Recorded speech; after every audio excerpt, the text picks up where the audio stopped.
Duplicate ఉద్యోగులంట. Contract అవుట్‌సోర్సింగ్‌లో బయటపడ్డ భాగోతం. ప్రతి నెల శాలరీ పేరిట 25 కోట్ల లూటీ.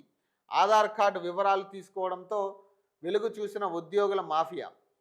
ప్రజాధనం దుర్వినియోగం అవుతున్నా గుర్తించని గత సర్కార్. ఉద్యోగ వ్యవస్థను ఇక పూర్తిగా స్ట్రీమ్‌లైన్‌ల చేసేలా డిజిటల్ మానిటరింగ్ అంట. రాష్ట్రంలో కాంట్రాక్ట్ అవుట్‌సోర్సింగ్ ఉద్యోగాల మాఫియాను ఆర్థిక శాఖ బయటపెట్టింది.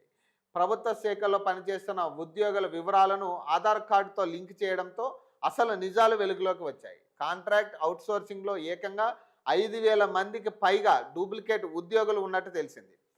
అసలు అక్కడ ఉద్యోగులే లేకుండా పేర్లు సృష్టించడం ఒక ఎత్తు అయితే, ఒక వ్యక్తి పేరుతో 2-3 చోట్ల జీతాలు తీసుకుంటున్న విషయం బయటపడింది.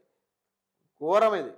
ప్రభుత్వంలో పర్మనెంట్ ఉద్యోగం చేస్తున్న వారు సైతం అవుట్‌సోర్సింగ్ ఏజెన్సీ ద్వారా తాత్కాలిక ఉద్యోగులుగా నమోదైనట్టు అధికారులు గుర్తించారు.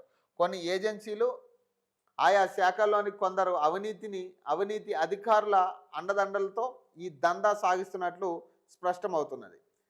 ప్రాథమిక అంచనాల ప్రకారం కేవలం ఈ బోగస్ ఉద్యోగుల జీతాల పేరిట ప్రతి నెల దాదాపు 25 కోట్లు పక్కదారి పట్టిస్తున్నట్లు సమాచారం. అంటే ఏడాదికి సుమారు 250 కోట్ల ప్రజల సొమ్ము అక్రమార్కుల జేబుల్లోకి వెళ్తున్నది.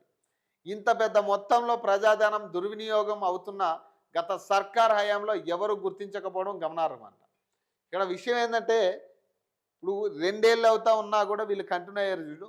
ఇది ఇది అసలు టాపిక్. ఇప్పుడు గత సర్కారు ఇంత దుర్మార్గం చేసింది, ఇంత ఘోరమైన పరిస్థితి వచ్చింది.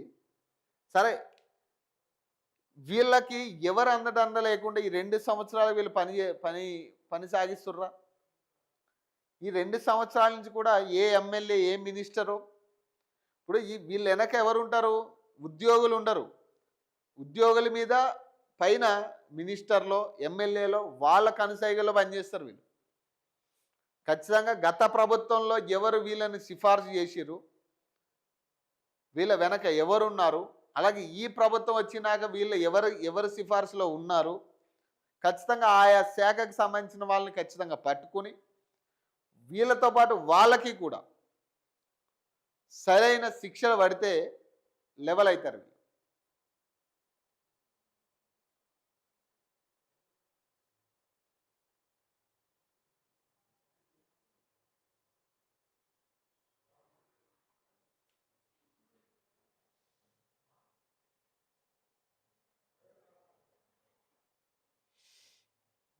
నేడు భారీ